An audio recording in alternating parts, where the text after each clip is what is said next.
Episode opening സീനില് നമ്മുടെ hero Boruto അവനാണെങ്കിൽ കണ്ണാടിയിലൊക്കെ നോക്കി അവന്റെ കണ്ണ് അത് സൂക്ഷ്മമായിട്ട് പരിശോധിക്കും. ഞാൻ ആ ആനിമലുമായിട്ട് അറ്റാക്ക് ചെയ്തപ്പോ എന്റെ കണ്ണിൽ നിന്ന് എന്തോ ഒരു പവർ വന്നു. മാത്രമല്ല എന്റെ ഒരു കണ്ണ് അത് വൈറ്റ് ആയിട്ട് മാറി. പക്ഷെ ഇപ്പോഴാണെങ്കിൽ അത് നോർമലായിട്ട് ഇരിക്കുന്നു. ശരിക്കും എനിക്ക് എന്തെങ്കിലും പവർ ഉണ്ടോ?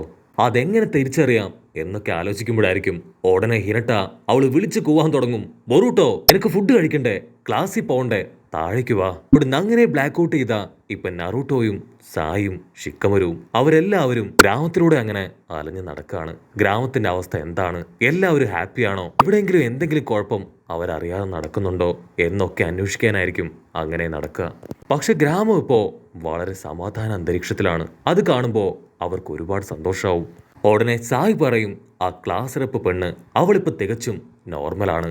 ഇതിനെല്ലാം കാരണക്കാരൻ ബൊറൂട്ടോ ആണ്. ബൊറൂട്ടോ കറക്റ്റ് ആയിട്ട് സംസാരിച്ച് അവളെ കൺവിൻസ് ചെയ്തെടുത്തു. അതുകൊണ്ടാണ് നമ്മൾ പ്രത്യേകിച്ച് ഒന്നും ചെയ്യാതെ തന്നെ അവള് നോർമൽ ആയത്. ഓൾറെഡി അക്കാദമിയിലെ കുട്ടികളൊക്കെ ആയിട്ട് അവൾ നല്ല ഫ്രണ്ട്ഷിപ്പിലായിരുന്നു. സോ അവരെ എന്തെങ്കിലും ചെയ്യാനോ ദ്രോഹിക്കാനോ അവൾ ആഗ്രഹിച്ചിരുന്നില്ല. അത് കേട്ട് ഇപ്പൊ നറൂട്ടോ ആണെങ്കിൽ ഭയങ്കര അഭിമാനം തോന്നും. ബൊറൂട്ടോ അവൻ ശരിക്കും അടിപൊളിയാണ്. ശരിക്കും നല്ല അച്ഛനും അമ്മയും ഉണ്ടായതുകൊണ്ട് മാത്രം കാര്യമില്ല. നല്ല കൂട്ടുകാരെ കൂടെ കണ്ടെത്തുന്നതിലാണ് യഥാർത്ഥ വിജയം. അതാണ് ബൊറൂട്ടോ തെളിയിച്ചത്. സോ ഇനി ഒന്നും നോക്കാനില്ല, എത്രയും പെട്ടെന്ന് ആ ക്ലാസ് റെപ്പിനെ സ്കൂളിലേക്ക് മടക്കി അയക്കണം. ഇവിടെ അങ്ങനെ ബ്ലാക്ക് ഔട്ട് ചെയ്ത ഷിനോ ആളിപ്പോ കാര്യമായിട്ട് കുട്ടികൾക്ക് ക്ലാസ് എടുത്ത് കൊടുക്കുകയാണ്. മാസ്റ്റർ പറയും, നമ്മുടെ പുതിയ സ്കൂൾ ബിൽഡിങ്ങിന്റെ പണി അത് ഓൾമോസ്റ്റ് കംപ്ലീറ്റ് ആയിരിക്കുകയാണ്. എത്രയും പെട്ടെന്ന് നമ്മൾ ബിൽഡിങ്ങിലേക്ക് മാറും. അതുപോലെ തന്നെ കഴിഞ്ഞ ദിവസം ഞാൻ നിങ്ങളെ ഗ്രൂപ്പായി തരംതിരിച്ചില്ലേ, സോ വീണ്ടും ഞാൻ നിങ്ങളെ ഗ്രൂപ്പാക്കാൻ പോവാണ്. ഉടനെ സാറടാ അവളാണെങ്കിൽ അത് കേട്ട് ടെൻഷനാവും. നമ്മുടെ ക്ലാസ് റെപ്പ് അവൾ ഒരുപാട് ദിവസമായി ക്ലാസ്സിലേക്ക് വന്നിട്ട് ആരും അവളെക്കുറിച്ച് അന്വേഷിക്കുന്നതായിട്ട് ഞാൻ കണ്ടില്ല.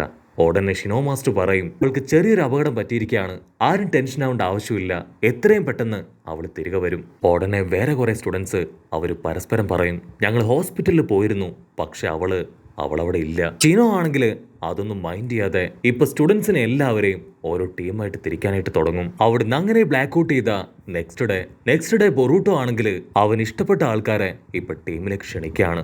മീറ്റ്സിയ പറയും, ഞാൻ ഉറപ്പായാലും ബൊറൂട്ടോ ടീമിൽ തന്നെയാണ്. ഇവാബെ അവിടേക്ക് വന്ന് ഡെങ്കി അവൻ ഇത്തവണ എന്റെ ടീമിൽ വേണമെന്ന് പറയും.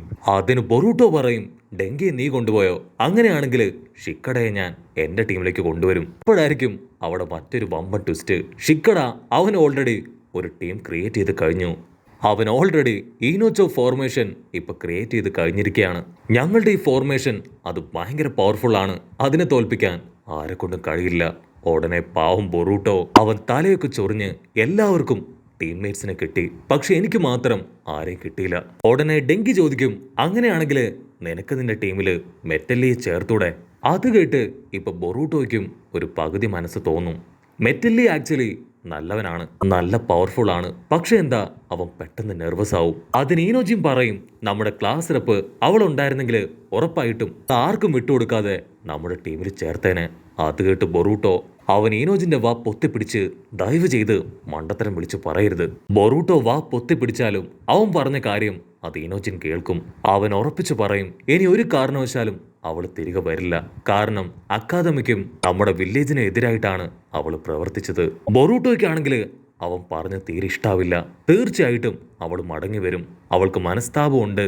നമ്മൾ കരുതും പോലെയൊന്നും അത്ര വലിയ പ്രശ്നമൊന്നും അവൾ ക്രിയേറ്റ് ചെയ്തിട്ടില്ല. ഉടനെ ബൊറൂട്ടോ അവനിപ്പോ മെറ്റലിനെ അവരുടെ ടീമിൽ ചേർക്കും. കട്ട് ചെയ്ത ഷിനോ മാസ്റ്റർ ഇറൂക്ക സെൻസൈയുടെ അടുത്തേക്ക് വന്ന് കാര്യമായിട്ട് സംസാരിക്കുകയാണ്. ഇറൂക്ക പറയും, ആ ക്ലാസ് റെപ്പ് പെൺകുട്ടി അവൾ ഇപ്പോഴും പോലീസ് കസ്റ്റഡിയിൽ തന്നെയാണുള്ളത്. അവൾ മെന്റലി കുറച്ച് ഡിപ്രസ്ഡ് ആണ്. സോ അവൾ ഓക്കെ ആയതിനു ശേഷം മാത്രം അവൾ അക്കാദമിയിലേക്ക് അയക്കാം. അത് കേൾക്കുമ്പോൾ നമ്മുടെ ഷിനോയ്ക്ക് നല്ല സന്തോഷമാവും. ഉറപ്പായിട്ടും എന്നെ കൊണ്ട് കഴിയും പോലെ അവളെ ഞാൻ ടേക്ക് കെയർ ചെയ്യും. അവളെ എപ്പോൾ വേണമെങ്കിലും തിരികെ അക്കാദമിയിലേക്ക് അയക്കാം. അവൾക്ക് വേണ്ട ഫുൾ സപ്പോർട്ട് കൊടുക്കാൻ ഞാനും അവളുടെ ക്ലാസ്മേറ്റ്സും തയ്യാറാണ്. അവിടുന്ന് അങ്ങനെ ബ്ലാക്ക് ഔട്ട് ചെയ്ത ഇപ്പൊ ബൊറൂട്ടോ അവൻ വീട്ടിലേക്ക് വരും. ഇത്തവണ ബൊറൂട്ടോയെ കാത്ത് നറൂട്ടോ വീട്ടിൽ തന്നെ ഉണ്ടാവും. നറൂട്ടോയെ കണ്ട ബൊറൂട്ടോ അവൻ ഷോക്കാവും. എന്തുപറ്റി, പപ്പ ഇന്ന് നേരത്തെ വന്നല്ലോ? അത് കേട്ട് നറൂട്ടോ ചിരിക്കും. അതെന്താ, എനിക്ക് നേരത്തെ വരാൻ പാടില്ലേ? ഞാൻ ഇടയ്ക്കിടയ്ക്ക് നേരത്തെ വീട്ടിൽ വരാറുണ്ടല്ലോ, നീ എന്നെ കാണാറില്ലല്ലേ? അപ്പൊ ബൊറൂട്ടോ ഇപ്പൊ നറൂട്ടോട് ആ ക്ലാസ് റെപ്പ് പെണ്ണിന്റെ കാര്യം ചോദിക്കാനായിട്ട് തുടങ്ങും. അവൾ എപ്പോഴാണ് തിരികെ ക്ലാസ്സിലേക്ക് വരിക? അതിന് നറൂട്ടോ അവൾക്ക് പെട്ടെന്നൊന്നും തിരികെ വരാൻ കഴിയില്ല. അവൾക്ക് ചില ട്രീറ്റ്മെന്റ് അത് ബാക്കിയുണ്ട്. അത് കഴിഞ്ഞ ഉടൻ തന്നെ അവൾ ക്ലാസ്സിലേക്ക് തിരികെ എത്തും. ബൊറൂട്ടോ ആണെങ്കിൽ അത് കേട്ട് ടെൻസ്ഡ് ആവും. പപ്പ, അവൾ എൻ്റെ വൺ ഓഫ് ദി ബെസ്റ്റ് ഫ്രണ്ടാണ്. ദയവ് ചെയ്ത് അവളെ എത്രയും പെട്ടെന്ന് അക്കാദമിയിലേക്ക് തിരികെ അയക്ക്. അതിന് നറൂട്ടോ അവൻ ബൊറൂട്ടോയുടെ കൈ പിടിച്ച് പറയും, നീ ടെൻഷൻ ആവേണ്ട ആവശ്യമില്ല. നിങ്ങളുടെ ഫ്രണ്ട്ഷിപ്പിനെ കുറിച്ച് എനിക്ക് നന്നായിട്ട് അറിയാം. അക്കാദമിയിലേക്ക് തിരികെ വരാൻ തയ്യാറായി എന്നെനിക്ക് ബോധ്യപ്പെട്ട് കഴിഞ്ഞാൽ ഉറപ്പായിട്ടും നീ പറയാതെ തന്നെ അവളെ ഞാൻ തിരികെ അയക്കും. ഞാൻ നിന്റെ മാത്രമല്ല ഈ ഗ്രാമത്തിന് മുഴുവൻ ഹൊക്കാഗെയാണ്. സോ ശരിയായ തീരുമാനം ഞാൻ കറക്റ്റ് ടൈമിലെടുക്കും. അതിന് ബൊറൂട്ടോ ദേഷ്യപ്പെട്ട് പറയും, നിങ്ങൾ കാരണമാണ് അവളിപ്പോ ക്ലാസ്സിലേക്ക് വരാത്തത്. എനിക്ക് വേണ്ടിയെങ്കിലും അവളെ ഒന്ന് വിട്ടൂടെ? ഉടനെ നറൂട്ടോ അവൻ ഫുൾ കലിപ്പില് അങ്ങനെ എഴുന്നേറ്റ് നടക്കും. നമുക്കാദ്യം ഫുഡ് കഴിക്കാം, അതിനുശേഷം ഇതിനെക്കുറിച്ച് സംസാരിക്കാമെന്ന് പറഞ്ഞ് നറൂട്ടോ ബൊറൂട്ടോയെ വിളിക്കും. അവിടുന്ന് അങ്ങനെ ബ്ലാക്ക് ഔട്ട് ചെയ്ത ഷിനോ ആളിപ്പോ ലാസ്റപ്പിനെ കാണാൻ ഹോസ്പിറ്റലിലേക്ക് വന്നിരിക്കുകയാണ്. ഉടനെ അവളിപ്പോ ഷിനോ മാസ്റ്ററോട് സോറി പറയും. ഐ എം സോറി, എനിക്കറിയാം ഞാൻ ഒരുപാട് തെറ്റുകൾ ചെയ്തു മാസ്റ്റർ. നിങ്ങളോട് പോലും ഞാൻ തെറ്റ് ചെയ്തു. നിങ്ങളുടെ പവർ പോലും നിങ്ങൾ അറിയാതെ ഞാൻ അബ്സോർബ് ചെയ്തെടുത്തിരുന്നു. ഇനി ഒരിക്കലും എന്നെ കൊണ്ട് നിങ്ങൾ ആരെ ഫേസ് ചെയ്യാൻ കഴിയില്ല. അത് കേട്ട് ഷിനോ അവൻ പറയും, ക്ലാസ്സിലെ കുട്ടികളെല്ലാവരും നിനക്ക് വേണ്ടി വെയിറ്റ് ചെയ്യാണ്. ഞങ്ങൾ ആരും നിന്നെ വെറുത്തിട്ടില്ല, മറന്നിട്ടില്ല. ഞങ്ങൾക്കെല്ലാവർക്കും നിന്നെ ഇപ്പോഴും ഒത്തിരി ഇഷ്ടമാണ്. നിന്റെ തിരിച്ചുവരവിന് വേണ്ടി മാത്രമാണ് ആകാംക്ഷയോട് കൂടെ ഞങ്ങൾ വെയിറ്റ് ചെയ്യുന്നത്. നീ പഴയതുപോലെ നല്ലൊരു ലൈഫ് ആഗ്രഹിക്കുന്നുണ്ടെങ്കിൽ ഉറപ്പായിട്ടും എനിക്ക് നിന്നെ ഹെൽപ്പ് ചെയ്യാൻ കഴിയുമെന്ന് പറഞ്ഞ് ഷിനോ മാസ്റ്റർ ആളിപ്പോ അവിടുന്ന് കടന്നു പോവും. കട്ട് ചെയ്ത നമ്മുടെ ആൾക്കാരെല്ലാവരും ഇപ്പൊ അക്കാദമിയിലേക്ക് എത്തിയിരിക്കുകയാണ്. ഉടനെ ഈനോജിൻ പറയും, ചിലപ്പോ ഒരുപക്ഷെ ഞാൻ ഇവിടുന്ന് ട്രാൻസ്ഫർ ആയി പോകാൻ സാധ്യതയുണ്ട്. ഉടനെ ഷിക്കട ചോദിക്കും, ഈനോജിൻ നീ ട്രാൻസ്ഫർ ആവാൻ പോവാണോ? അതിനവൻ പറയും, ഞാൻ എന്റെ കാര്യമല്ല പറഞ്ഞത്, നമ്മുടെ ക്ലാസ് റെപ്പ് അവൾ ചിലപ്പോ ഇവിടുന്ന് ട്രാൻസ്ഫർ ആയി പോകാനുള്ള എല്ലാ ചാൻസും ഉണ്ട്. ഇവിടുന്ന് അങ്ങനെ കട്ട് ചെയ്ത ഇപ്പൊ മാസ്റ്റർ ആൾ അവിടേക്ക് വന്ന് വീണ്ടും അവരുടെ ഇന്നത്തെ മിഷൻ അതെന്താന്ന് എക്സ്പ്ലെയിൻ ചെയ്ത് കൊടുക്കും. ബിൽഡിങ്ങിന് മുകളിലുള്ള ആ ഒരു ചുവന്ന ടവല് അതെടുക്കണം. ഒറൂട്ടോയ്ക്കാണെങ്കിൽ അത് കേട്ട് ഭയങ്കര സന്തോഷം. കാരണം കഴിഞ്ഞ മാച്ചില് അവൻ തോറ്റുപോയിരുന്നു. ഇത്തവണ ഞാൻ തകർക്കൂന്ന് പറഞ്ഞ് അടുത്ത സെക്കൻഡ് അവരെല്ലാവരും ആ ബിൽഡിങ്ങിന്റെ മുകളിലേക്ക് വലിഞ്ഞു കയറാൻ തുടങ്ങും. ഇവിടെ സാറയുടെ ആണെങ്കിൽ ആകെ കൺഫ്യൂസ്ഡ് ആയിട്ട് നിൽക്കുകയാണ്. മാസ്റ്റർ, ഒരു തവണ ഈ ബിൽഡിംഗ് തകർന്നു പോയതല്ലേ, എന്നിട്ട് വീണ്ടും അതേ ബിൽഡിങ്ങിലേക്ക് തന്നെ ഞങ്ങളെ കയറ്റി വിടുകയാണോ? അതിന് ഷിനോ പറയും, ഒരു തവണ നിങ്ങൾ ഇതിന്റെ മുകളിൽ കയറിയപ്പോ പേടിച്ചുപോയി. ആക്ച്വലി നിങ്ങളുടെ പേടി മാറ്റാനാണ് ഞാനിത് വീണ്ടും ചെയ്യിപ്പിക്കുന്നത് എന്ന് പറയുമ്പോഴേക്കും ആരോ ഒരാൾ ഇപ്പൊ മാസ്റ്ററിന്റെ അടുത്തേക്ക് വരും. ആളിപ്പോ ആ ക്ലാസ് റെപ്പ് പെണ്ണിനെ കുറിച്ച് എന്തോ ഒന്ന് പറയും. ഉടനെ ഷിനോ അവൻ കയ്യിലുണ്ടായിരുന്ന ബോർഡ് അത് അവളെ ഏൽപ്പിച്ച് അവിടുന്ന് കടന്നുപോകും. ഇവിടെ ബിൽഡിങ്ങിന് മുകളിലാണെങ്കിൽ സ്റ്റുഡൻസ് എല്ലാവരും വാശിയോടുകൂടെ മുകളിലേക്ക് വലിഞ്ഞു കയറുകയാണ്. ഈനോജിനാണെങ്കിൽ അവന്റെ പവർ ഉപയോഗിച്ച് ഷിക്കടയെ ലോക്ക് ചെയ്യാൻ ശ്രമിക്കും.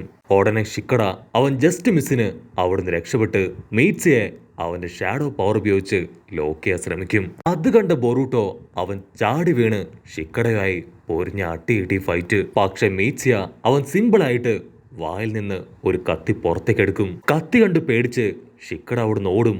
ആ ഒരു ജിപ്സ് ബ്രേക്കായി ഇപ്പൊ മീറ്റ്സിയ അവൻ ഓക്കെ ആവും. മീറ്റ്സിയ ആണെങ്കിൽ അവിടെ ഉണ്ടായിരുന്ന പില്ലേഴ്സ് അത് ഓരോന്നായിട്ട് തകർക്കും. ഉടനെ ആ ഒരു ബിൽഡിങ് തകർന്ന് താഴേക്ക് വീഴുകയാണ്. പുകയൊക്കെ അടങ്ങി എല്ലാവരും മുകളിലേക്ക് നോക്കുമ്പോ നമ്മുടെ ബൊറൂട്ടോ അവൻ ആ കൊടിയിൽ പിടിച്ച് അങ്ങനെ ഹായായിട്ട് നിൽക്കും. അങ്ങനെ ഹായായിട്ട് നിൽക്കുന്നതായിരിക്കും അവർ കാണുക. ബൊറൂട്ടോ ആണെങ്കിൽ പതിയെ താഴെ ഇറങ്ങി സാറയുടെ അടുത്തേക്ക് വരും. അവൻ മാസ്റ്റർ എവിടെയും ചോദിക്കും. അതിന് അവള് പറയും, അദ്ദേഹം അർജന്റായിട്ട് നമ്മുടെ ക്ലാസ് റെപ്പിന്റെ അടുത്തേക്ക് പോയിരിക്കുകയാണ്. അവളുടെ പേര് കേട്ട ഉടനെ ഇപ്പൊ എല്ലാവരും ഷോക്കാവും. ബൊറൂട്ടോ ആണെങ്കിൽ ഹോസ്പിറ്റലിലേക്ക് പോകാൻ തയ്യാറാവും. അപ്പോഴായിരിക്കും മാസ്റ്റർ ഷിനോയും അവളുടെ തൊട്ടു പുറകിലായി ഇപ്പൊ നമ്മുടെ ക്ലാസ് റെപ്പും അവിടേക്ക് വരിക. ആ ഒരു ട്വിസ്റ്റ് കണ്ട് എല്ലാവരും ഷോക്കാവും. സ്റ്റുഡൻസ് എല്ലാവരും ഒത്തിരി സന്തോഷത്തില് അവളുടെ ചുറ്റും കൂടി നിൽക്കുകയാണ്. അവളോട് ഓരോ കാര്യങ്ങളൊക്കെ ചോദിക്കാനായിട്ടും അവളോട് എല്ലാവരും ഇപ്പോൾ ഒരുപാട് കാര്യങ്ങളൊക്കെ സംസാരിക്കാൻ തുടങ്ങും. അവൾക്കാണെങ്കിൽ അവളുടെ നഷ്ടപ്പെട്ടു പോയ വലിയൊരു ജീവിതം അത് തിരികെ കിട്ടിയ സന്തോഷത്തിലാണ്. ഉടനെ ബൊറൂട്ടോ ആണെങ്കിൽ അവൾക്ക് തംസപ്പ് കാണിക്കും. കട്ട് ചെയ്താ ഇവിടെ നറൂട്ടോ അവൻ ഏതൊക്കെയോ വഴിയിലൂടെ ഓടി സാസുകയുടെ അടുത്തേക്ക് വരികയാണ്. ഉടനെ സാസുക ഒരു സ്ക്രോൾ എടുത്ത് നറൂട്ടോയ്ക്ക് കാണിച്ചു കൊടുക്കും. അതിൽ കാഗുയെ ക്രിയേറ്റ് ചെയ്ത എന്തോ ഒരു ജിപ്സു ആണ്. സാസുക പറയും, എനിക്ക് ഇതിനെക്കുറിച്ച് ഒരല്പം ഇൻവെസ്റ്റിഗേഷൻ നടത്താനുണ്ട്. സോ നീ സാക്കുറയോട് എന്റെ ക്ഷമ അറിയിക്കണം. അവിടുന്ന് അങ്ങനെ കട്ട് ചെയ്ത ഇപ്പൊ വേറൊരുത്തരെ കാണിക്കും. അവൻ പറയും, നിയോയുടെ പോർട്ടല് അത് ക്ലോസ് ആയി. ഉടനെ എന്തോ ഒരു സാധനം അവിടെ ക്രാക്ക് ആവും. അതിനുശേഷം മറ്റൊരു ലോകം കാണിക്കും. ആ ഒരു ലോകത്ത് ഏതോ ഒരുത്തൻ ഹായ് ആയിട്ടിരുന്ന് ഫ്രൂട്ട് കഴിക്കുകയാണ്. അപ്പൊ അവന്റെ തൊട്ടു പിന്നാലെ മറ്റൊരുത്തൻ വന്ന് അങ്ങനെ നിൽക്കുകയാണ്. അവൻ പറയും, കാഗുയയുടെ കണ്ണി അത് ഞാൻ കണ്ടുപിടിച്ചു. എത്രയും പെട്ടെന്ന് നമ്മുടെ പ്രിപ്പറേഷൻ സ്റ്റാർട്ട് ചെയ്യണം. നമ്മൾ ഈ ലോകത്തിലേക്ക് തിരികെ വരാൻ പോവാണ് എന്ന് പറയുന്നതോട് കൂടെ ഈ ഒരു എപ്പിസോഡും അവസാനിക്കുന്നു. എപ്പിസോഡ് ഇഷ്ടപ്പെടുകയാണെങ്കിൽ തീർച്ചയായിട്ടും ലൈക്ക് ചെയ്യാനും കമന്റ് ചെയ്യാനും ഷെയർ ചെയ്യാനും മറക്കല്ലേ. അടുത്തൊരു അടിപൊളി എപ്പിസോഡുമായിട്ട് കാണുന്നവരെ ഇറ്റ്സ് മീ വിത്ത് മല്ലു വെബിസോ.